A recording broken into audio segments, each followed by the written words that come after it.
إن الحمد لله نحمده ونستعينه ونستغفره ونعوذ بالله من شرور أنفسنا وسيئات أعمالنا من يهده الله فلا مضل له ومن يضلل فلا هادي له وأشهد أن لا إله إلا الله وحده لا شريك له وأشهد أن محمدا عبده ورسوله أما بعد فإن أصدق الحديث كتاب الله تعالى وخير الهدي هدي محمد صلى الله عليه وسلم وشر الأمور محدثاتها وكل محدثة بدعة وكل بدعة ضلالة وكل ضلالة في النار أما بعد.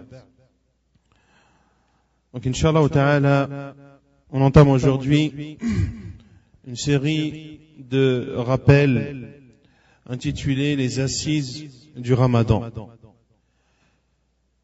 Et ces rappels seront tirés pour la plupart du livre de l'éminent savant Cheikh Mohammed ibn Salih al-Uthaymin rahimahullah ta'ala rahmatan wasi'ah, qui a un livre intitulé Majalisu Shahri Ramadan, les assises du mois du Ramadan, où il a écrit rahimahullah ta'ala une série de rappels et d'exhortations autour du mois de Ramadan, du jeûne, etc.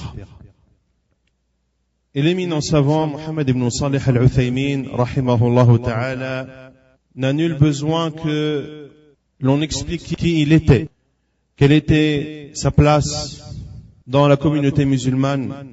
Il n'a nul besoin que l'on explique aux gens la science énorme qu'Allah subhanahu wa ta'ala lui a accordée.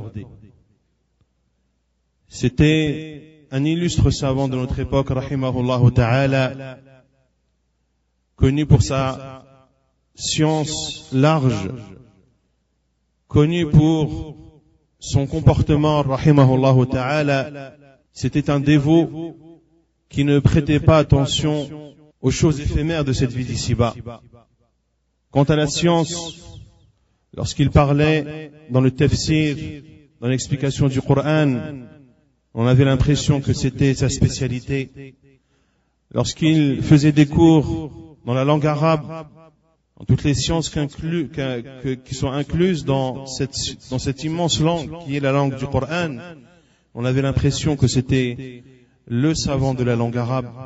Lorsqu'il parlait dans le fiqh, rahimahullah ta'ala, il donnait l'impression que c'était le savant qui avait pour spécialité le fiqh et ainsi de suite. Énumère les différents domaines de la science islamique. Il ouvre ce livre, rahimahullah ta'ala, en parlant des mérites du jeûne et des mérites du mois de Ramadan. Ce mois de Ramadan, dans lequel nous sommes entrés il y a maintenant une semaine, est un mois immense. C'est un mois béni, un mois plein de biens, un mois dans lequel Allah subhanahu wa ta'ala décuple les récompenses qu'il accorde à ses serviteurs, un mois dans lequel Allah subhanahu wa ta'ala ouvre les portes du paradis et dans lesquelles il ferme les portes de l'enfer. شهر رمضان يعظم الله فيه الأجر ويجزل فيه سبحانه وتعالى المواهب وهو أي شهر رمضان شهر أنزل فيه القرآن هدى للناس وبينات من الهدى والفرقان. Le mois du Ramadan, c'est également le mois dans lequel la descente du Coran a commencé. Ce Coran qui est une guidée pour les gens. Ce Coran qui est une lumière pour celui qui cherche la guider. Ce Coran qu'Allah subhanahu wa ta'ala, dont Allah subhanahu wa ta'ala a fait de preuves claires et évidentes pour celui qui véritablement recherche le droit chemin. Un mois qui est plein de pardon de la part d'Allah subhanahu wa ta'ala, le mois de la miséricorde, le mois dans lequel chaque nuit Allah subhanahu wa ta'ala épargne un certain nombre de ses serviteurs du feu de l'enfer.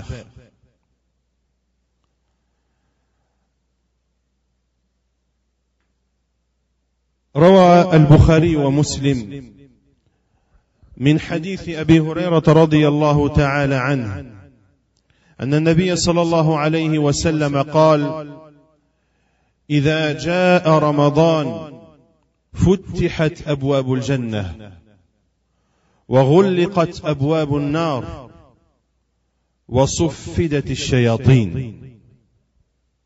Le hadith d'Abu Hurairah radiyallahu anhu, rapporté par Al-Bukhari, Muslim, le prophète sallallahu alayhi wa sallam dit: lorsque vient le Ramadan, et dans ce hadith il y a la preuve que l'on peut dire et se contenter du terme Ramadan, et que ce n'est pas une obligation de le précéder par le terme mois. J'ai jeûné le Ramadan, j'ai prié le Ramadan, et ainsi de suite. Car le prophète sallallahu alayhi wa sallam dans ce hadith a dit: إِذَا جَاءَ رَمَضَانَ. Lorsque vient le Ramadan, les portes du paradis s'ouvrent et les portes de l'enfer se ferment. Ainsi l'on se doit de comprendre ce hadith du prophète sallallahu alayhi wa sallam et le comprendre dans son sens apparent, que lorsque vient le mois du Ramadan, les portes du paradis s'ouvrent et les portes de l'enfer se ferment. Les portes du paradis s'ouvrent. تفتح أبواب الجنة في هذا الشهر لكثرة الأعمال الصالحة وترغيبا للصائمين. Les portes du paradis s'ouvrent de par la multiplication de bonnes œuvres de la part des jeûneurs et de ceux qui craignent Allah subhanahu wa ta'ala.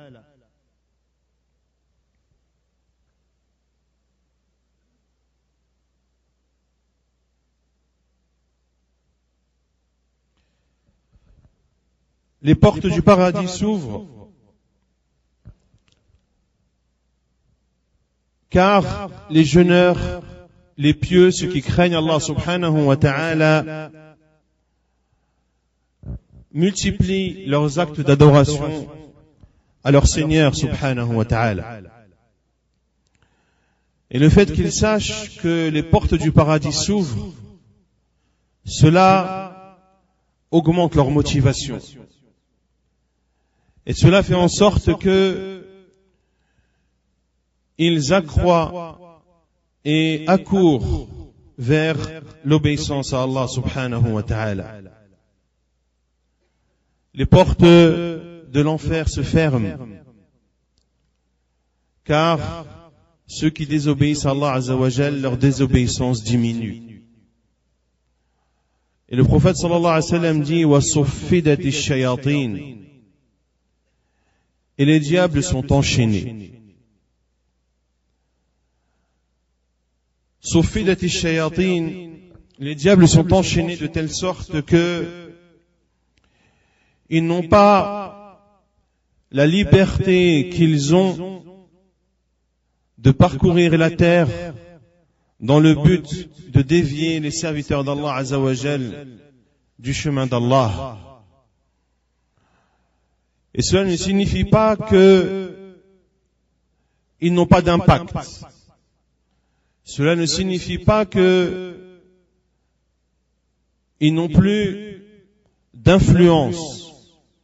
Les savants disent, et cela est une des versions de ce hadith, ou dans d'autres versions, le prophète sallallahu alayhi wa sallam parle de maradatu ash-shayatin, c'est-à-dire des chefs, des plus dangereux, des plus grands parmi les shayatines, que ce sont eux qui sont enchaînés, quant aux petits parmi les diables, ils ne sont pas concernés par cet enchaînement. D'où le fait que la désobéissance à Allah Azza wa Jal est présente même si elle diminue pendant le mois de Ramadan. Car certains peuvent dire, vous dites, ou le prophète sallallahu alayhi wa sallam dit que les diables sont enchaînés, mais l'on constate que pendant le mois du Ramadan, il y a des personnes qui désobéissent à Allah subhanahu wa ta'ala. La réponse, il y a plusieurs aspects et plusieurs points à donner en guise de réponse. La première est celle que je vous ai dit, à savoir que dans certaines versions du hadith, ce sont les grands et les plus dangereux parmi les shayatines qui sont enchaînés. Également, l'on peut répondre à cette interrogation en disant que les causes ou les moyens par lesquels les gens désobéissent à Allah Azza wa Jal, il n'y a pas uniquement l'insufflation ou l'incitation des diables, mais il y a aussi la propre personne. Comme l'a dit Allah Azza wa Jal, Inna an-nafsa la ammaratun bis-su. Ta propre personne t'incite au mal, illa man rahima Rabbi, comme l'a dit Allah Azza wa Jal, sauf ceux à qui Allah Azza wa Jal a fait miséricorde. Donc le fait que les diables ont moins de marge de manœuvre pendant le mois du Ramadan pour dévier les serviteurs d'Allah Azza wa Jal, il y a toujours cet aspect de la propre personne qui incite au mal.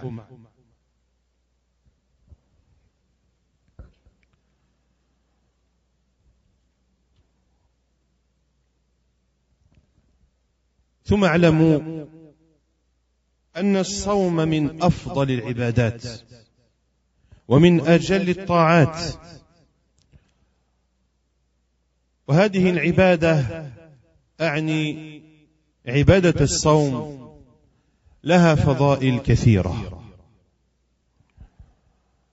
Puis sachez que le fait de jeûner, cette adoration qui fait partie des plus méritoires, qui fait partie des adorations les plus aimées auprès d'Allah subhanahu wa ta'ala, cette adoration a de nombreux mérites. من فضائل الصوم أن الله سبحانه وتعالى كتبه على جميع الأمم وفرضه عليهم. قال الله تعالى: يا أيها الذين آمنوا كتب عليكم الصيام كما كتب على الذين من قبلكم لعلكم تتقون. Par les mérites du jeûne, le fait qu'Allah subhanahu wa ta'ala les prescrit à l'ensemble des communautés, à l'ensemble des civilisations. Allah Azza wa Jal leur a ordonné de jeûner. Aux musulmans, mais aux autres peuples avant nous. Allah Azza wa Jal dit dans Surat al-Baqarah, selon le sens, ô vous qui avez cru. Ya ayyuhal ladhina amanu. Kutiba alaykum as-siyam. Le jeûne vous a été prescrit comme il a été prescrit à ceux qui vous ont précédés. Ainsi atteindriez-vous la piété.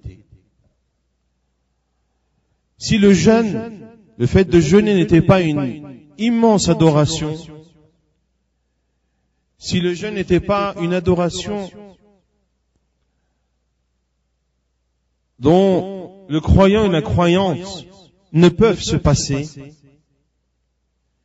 si la récompense qu'Allah Azza wa Jal qu'il donne à ceux qui jeûnent n'était pas immense, il n'aurait pas prescrit le jeûne à l'ensemble des communautés. ومن فضائل الصوم أنه سبب لمغفرة الذنوب وتكفير السيئات.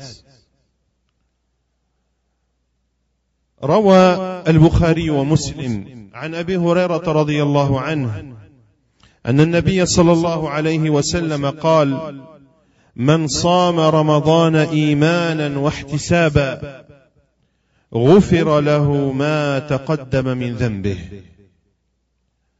Le fait de jeûner fait partie des moyens et des causes par lesquels Allah subhanahu wa ta'ala pardonne tes péchés et expie tes fautes. Abu Hurayrah radiyallahu anhu rapporte qu'il a entendu le prophète sallallahu alayhi wa sallam dire, et le hadith est rapporté par Al-Bukhari Muslim, celui qui jeûne le Ramadan avec foi et en ayant la certitude d'avoir la récompense, alors ses péchés antérieurs seront pardonnés. Dans ce hadith, le prophète sallallahu alayhi wa sallam donne des conditions pour que ce jeûne soit une cause par laquelle Allah azza wa jal pardonne tes péchés. Il dit sallallahu alayhi wa sallam: Man sama ramadana imana, celui qui jeûne le Ramadan avec foi, c'est-à-dire avec foi en Allah subhanahu wa ta'ala, wa ridan bifara'idihi wa bihadihi al-farida faridati as-sawm, en acceptant cette obligation de jeûner, et que la personne ne jeûne pas à contre-cœur, en n'acceptant pas cet ordre d'Allah subhanahu wa ta'ala, car cela serait gravissime. Et il faut différencier entre le fait de ne pas accepter l'ordre d'Allah et éprouver de la difficulté à jeûner. Ce sont deux choses différentes. Tu acceptes, le cœur ouvert, l'ordre et l'obligation de jeûner qu'Allah Azza wa Jal a rendu obligatoire, comme je l'ai dit, à notre communauté et aux communautés qui nous ont précédés. Et lors de ton jeûne, tu peux éprouver des difficultés liées à la faim, à la soif, à la fatigue, et ainsi de suite. Ce sont deux choses différentes.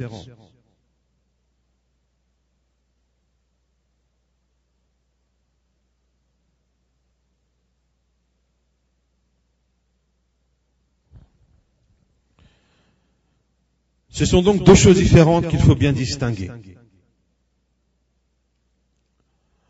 Donc celui qui jeûne avec foi, c'est-à-dire foi en Allah, et en acceptant totalement cette obligation de jeûner, wahtisaba, en espérant la récompense d'Allah Azza wa Jal, et en étant persuadé que Allah subhanahu wa ta'ala va te récompenser comme il se doit suite à ton jeûne. Dans ce cas, Allah Azza wa Jal pardonnera tes péchés.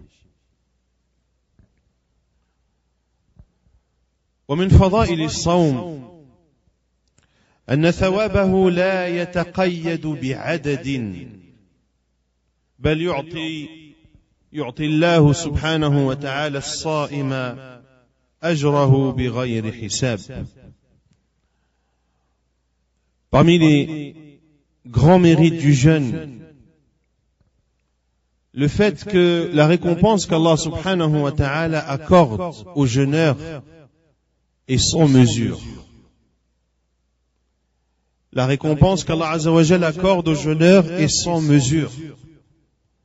Et la preuve est le hadith d'Abu Hurayrah radiyallahu anhu, rapporté par l'imam Muslim dans son Sahih, où il dit sallallahu alayhi wa sallam: قال الله تعالى, donc c'est un hadith قدسي,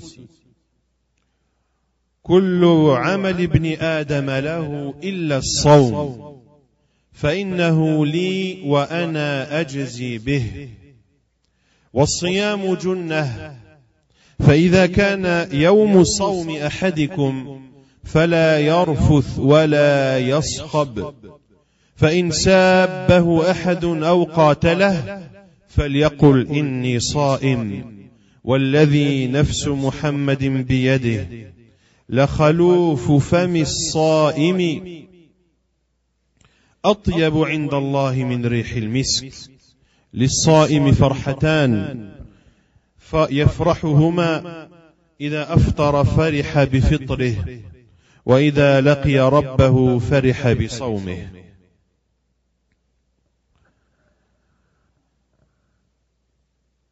Dans ce hadith d'Abu Hurairah radiyallahu anhu, le prophète sallallahu alayhi wa sallam dit, Allah subhanahu wa ta'ala dit, tous les actes du fils d'Adam lui appartiennent, sauf le jeûne.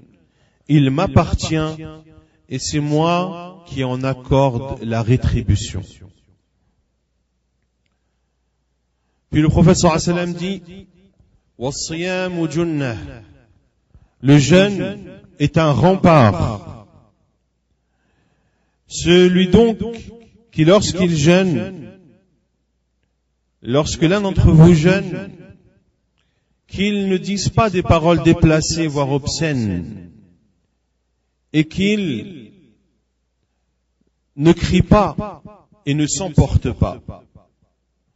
Si une personne l'insulte ou veut le combattre, qu'il lui dise alors « Inni sa'im » je suis en état de jeûne.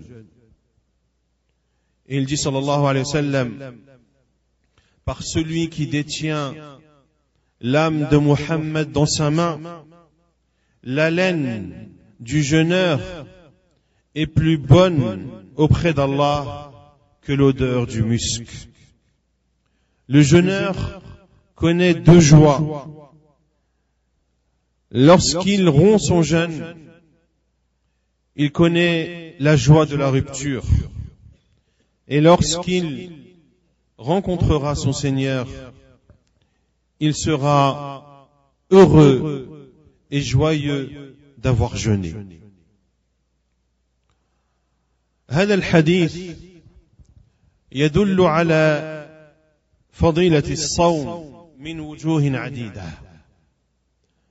En ce hadith, l'on déduit un certain nombre de mérites du jeûne.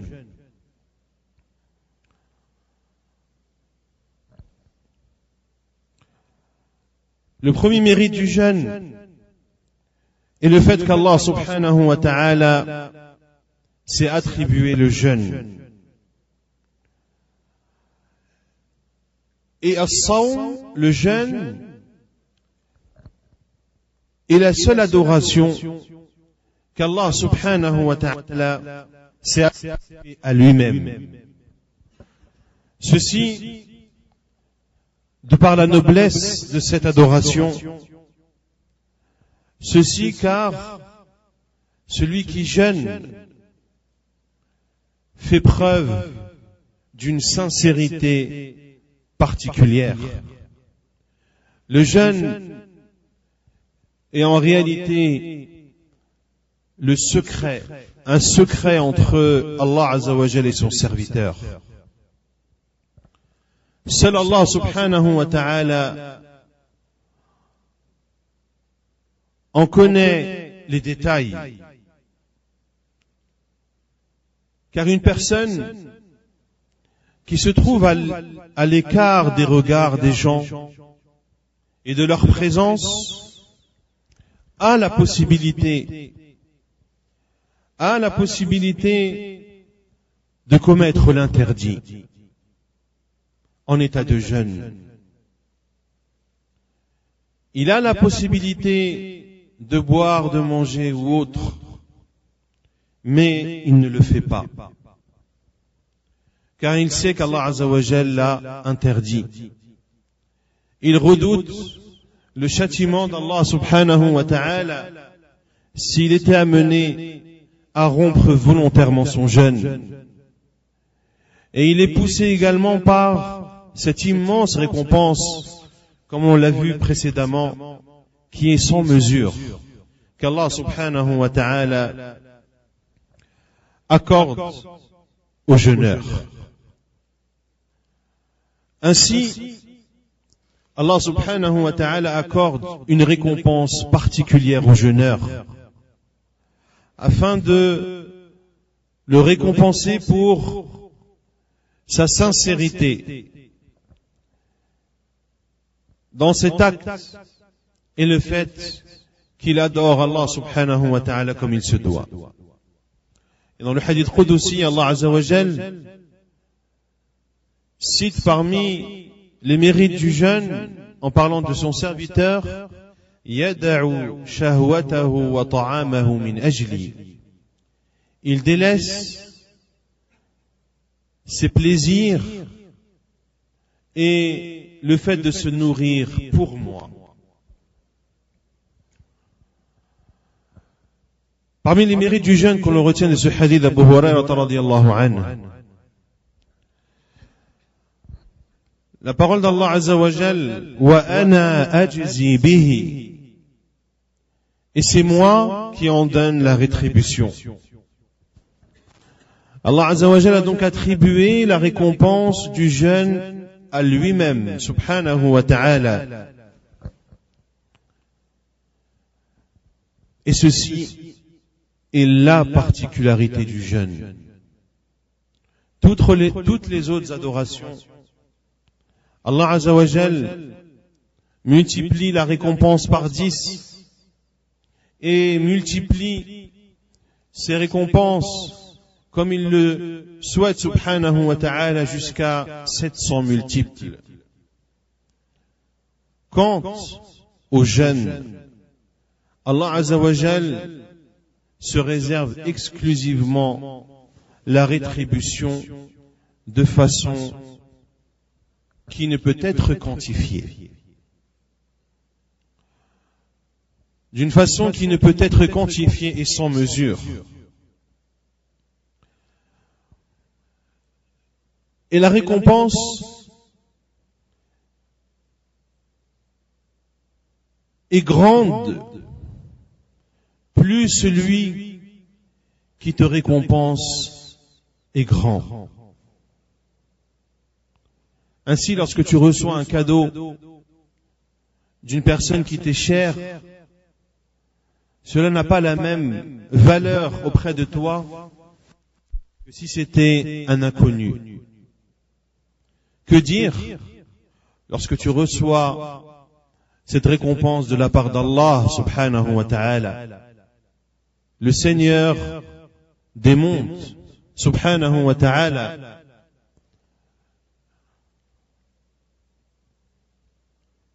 et les savants disent que ce qui justifie également la récompense sans mesure qu'Allah subhanahu wa ta'ala accorde aux jeûneurs, c'est que le jeûneur fait partie des endurants. As-sa'imu yu'tabaru min as-sabirin.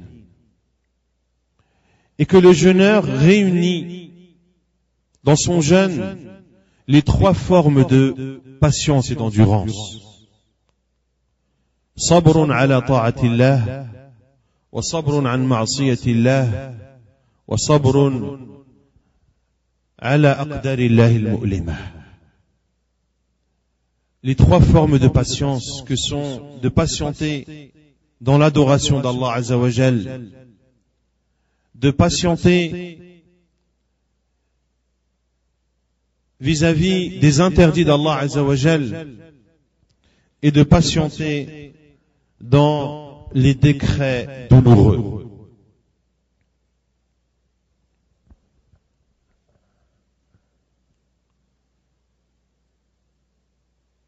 Patienter dans l'adoration d'Allah subhanahu wa ta'ala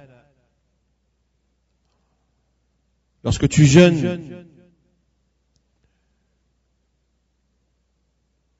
le jeûne peut être amené, tu peux être amené à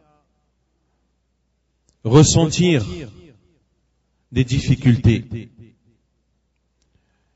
Lorsque tu jeûnes, tu t'efforces d'adorer Allah subhanahu wa ta'ala. L'on voit les mosquées qui se remplissent pendant le mois du Ramadan, car les jeûneurs font des efforts et sont plus endurants dans l'adoration d'Allah subhanahu wa ta'ala, et notamment dans leur accomplissement de la prière, et notamment dans l'accomplissement de la prière en groupe pour les hommes. Ils patientent vis-à-vis des interdits d'Allah subhanahu wa ta'ala et redoublent d'efforts pour ne pas mettre en péril leur jeûne. Ils s'abstiennent de mentir, ils s'abstiennent de désobéir à Allah subhanahu wa ta'ala. Et l'on voit même des grands fumeurs qui, pendant le mois du Ramadan, arrivent à ne pas fumer de l'apparition de l'aube jusqu'au coucher du soleil, chose qui pour eux serait inconcevable en dehors du mois du Ramadan. Surtout lorsque les journées sont extrêmement longues, comme en Europe et autres, où les journées où l'aube apparaît avant 4 heures du matin et où le soleil se couche peu avant 22 heures.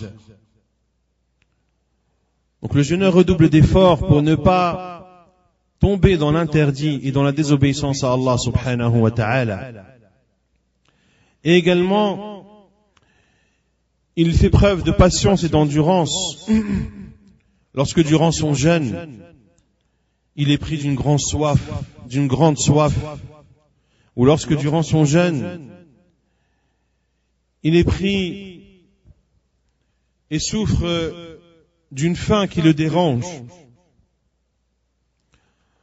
ou d'une faiblesse qu'il ressent, mais il patiente et espère la récompense d'Allah subhanahu wa ta'ala. Parce que le jeûneur, lorsqu'il jeûne, réunit les 3 formes de patience. Il fait partie des endurants. Et Allah subhanahu wa ta'ala dit Innama yuwaffa as-sabiruna ajrahum bighayri hisab. Allah accorde aux endurants une récompense sans mesure. ومن فضائل الصوم أنه جنة أي وقاية وستر يقي الصائم من المعاصي من اللغو ومن الرفث. Le jeûne est également une protection. Une protection et un rempart entre le jeûneur et le fait de désobéir à Allah subhanahu wa ta'ala.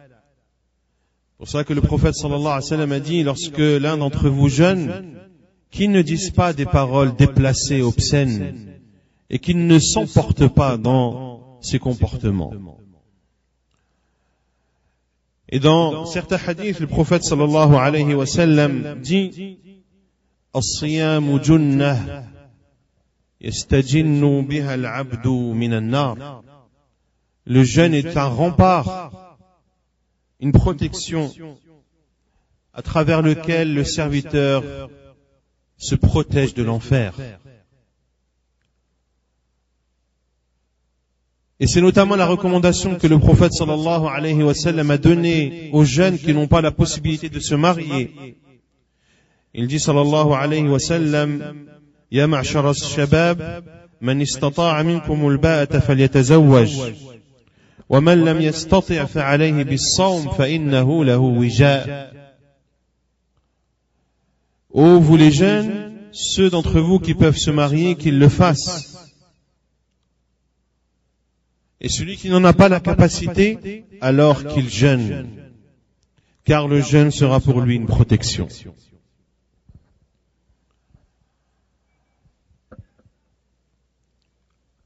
l'on retient de ce hadith le mérite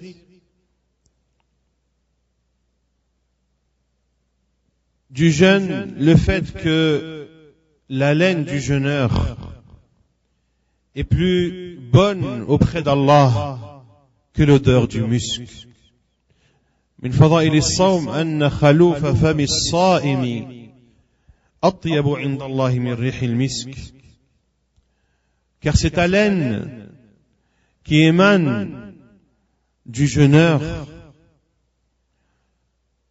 est la conséquence d'une adoration à Allah subhanahu wa ta'ala. Et toutes les adorations sont aimées et appréciées de la part d'Allah subhanahu wa ta'ala. Et cela nous montre l'importance et la valeur du jeûne auprès d'Allah azza wa jal, que le jeûne a une telle importance et valeur auprès d'Allah azza wa jal qu'une chose que d'ordinaire les gens répugnent est plus aimé chez Allah que l'odeur du musc. Car, comme je l'ai dit, cette haleine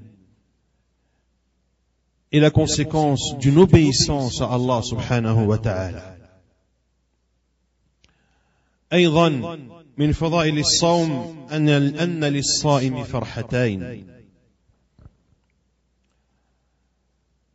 Parmi les mérites du jeûne également, le fait que le jeûneur connaît deux joies. La première joie, lorsqu'il rompt son jeûne. Lorsqu'il rompt son jeûne, le croyant et le jeûneur est heureux. Heureux tout d'abord d'avoir pu bénéficier de ce bienfait d'Allah subhanahu wa ta'ala. Heureux qu'Allah azza wa jal lui ait accordé et qu'Allah azza wa jal lui ait donné la possibilité de jeûner. Combien de personnes aimeraient jeûner mais ne peuvent pas le faire? Combien de personnes et de croyants et croyantes qui, parce qu'ils sont malades ou autres, voudraient et espéreraient tant s'abstenir de boire, de manger et d'avoir des rapports avec son épouse pour Allah subhanahu wa ta'ala, dans le but d'obtenir la satisfaction d'Allah azza wa jal du fajr jusqu'au coucher du soleil. Ce serait pour eux une adoration immense et une marque importante de leur amour envers Allah subhanahu wa ta'ala, mais ils ne peuvent pas jeûner. Toi, alhamdulillah, Allah azza wa jal t'a permis de jeûner. Et lorsque tu romps ton jeûne, tu es heureux tout d'abord parce qu'Allah azza wa jal t'a comblé de ce bienfait d'avoir la possibilité de jeûner.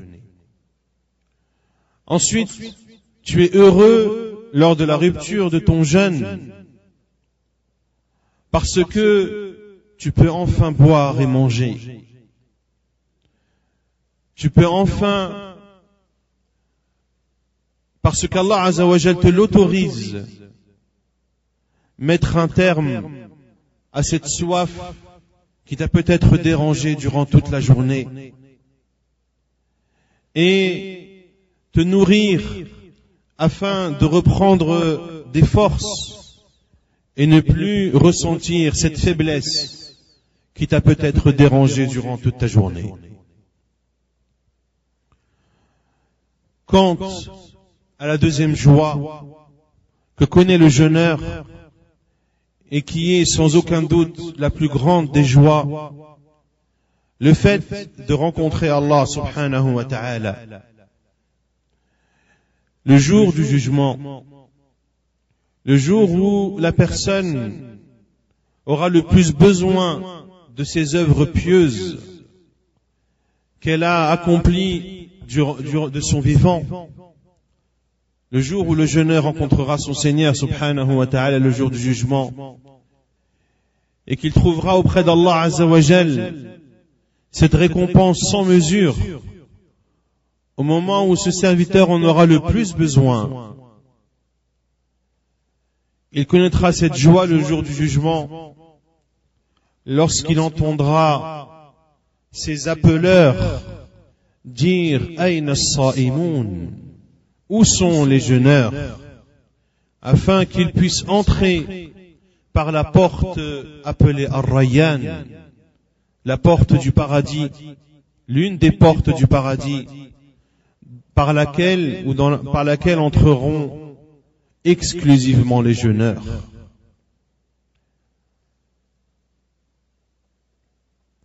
Et dans ce hadith du prophète sallallahu alayhi wa sallam, le prophète alayhi salatu wa sallam donne des directives aux jeûneurs. Lorsque vient à lui une personne qui lui veut du mal, ou une personne qui l'insulte, ou une personne qui veut s'en prendre à elle physiquement,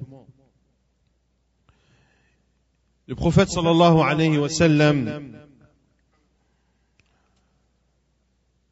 nous apprend et nous enseigne de ne pas répondre à cette personne, ni en répondant aux insultes par des insultes, ni en répondant par une attaque physique, à une attaque physique par une attaque physique. Car cela ne ferait qu'accroître les insultes, et cela ne ferait qu'accroître la violence. Et pour ne pas que le jeûneur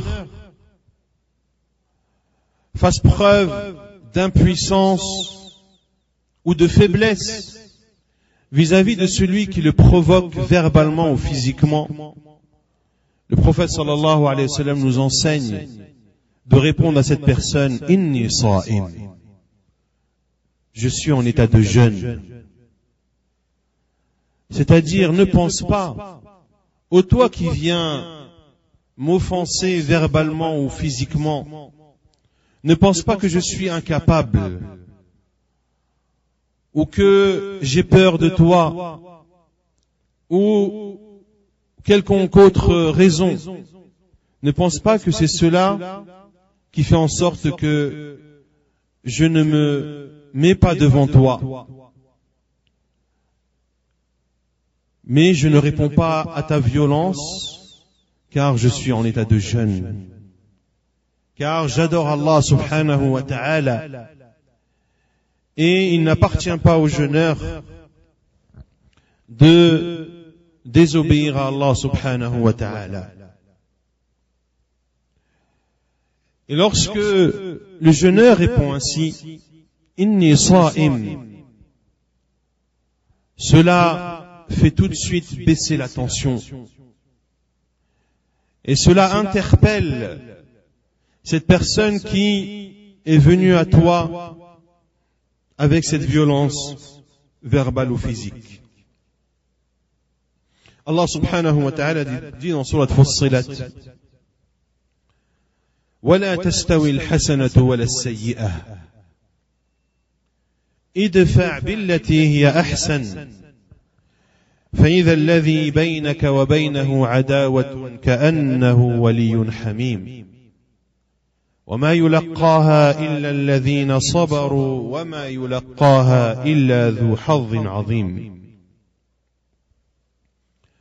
Il dit Azza wa Jalla selon le sens, la bonne action et la mauvaise ne sont pas pareilles. Repousse le mal par ce qui est meilleur. Idfa' billati hiya ahsan. Et voilà que celui qui avait une animosité devient tel un ami chaleureux.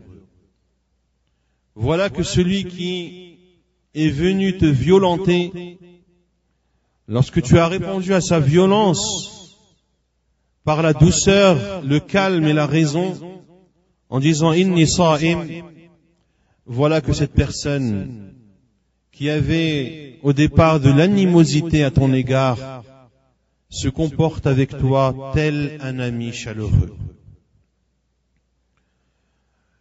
من فضائل الصوم أنه يشفع لصاحبه يوم القيامة. فعن عبد الله بن عمر رضي الله عنه أن النبي صلى الله عليه وسلم قال: الصيام جنة، الصيام والقرآن يشفعان للعبد يوم القيامة. يقول الصيام: أي ربي منعته الطعام والشهوة فشفعني فيه. ويقول القرآن: منعته النوم بالليل فشفعني فيه. قال: فيشفعان. Parmi les mérites du jeûne également, c'est que le jeûne intercède en faveur du jeûneur le jour du jugement. Selon Abdullah ibn Umar radiyallahu anhuma, le prophète sallallahu alayhi wa sallam a dit: le jeûne et le Coran intercéderont en faveur du serviteur le jour du jugement. Le jeûne dira: ô Seigneur, je lui ai empêché de boire et d'assouvir ses désirs. Permets-moi d'intercéder en sa faveur.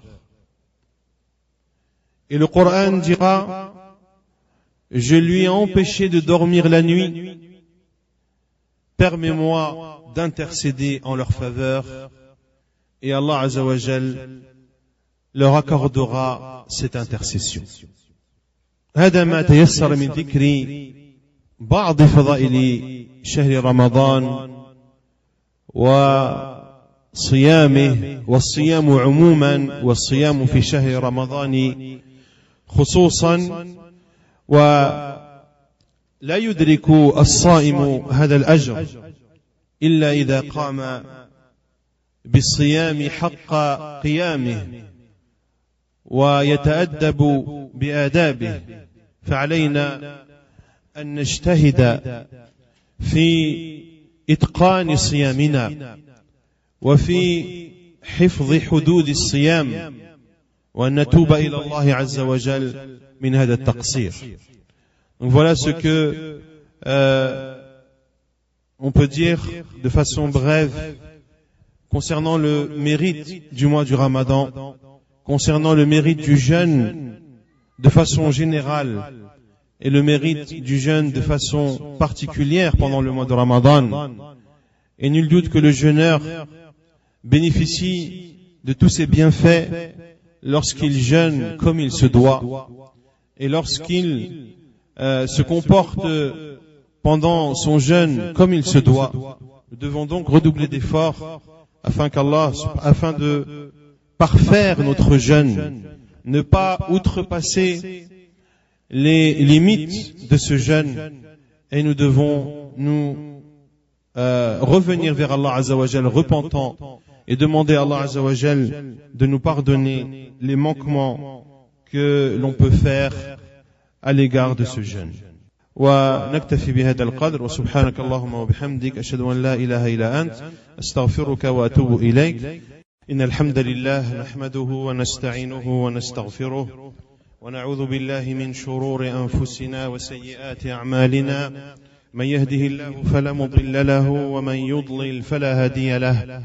وأشهد أن لا إله إلا الله وحده لا شريك له وأشهد أن محمدا عبده ورسوله. أما بعد، فإن أصدق الحديث كتاب الله تعالى وخير الهدي هدي محمد صلى الله عليه وسلم وشر الأمور محدثاتها وكل محدثة بدعة وكل بدعة ضلالة وكل ضلالة في النار. أما بعد. Donc Inch'Allah Ta'ala, on entame aujourd'hui une série de rappels intitulés Les Assises du Ramadan.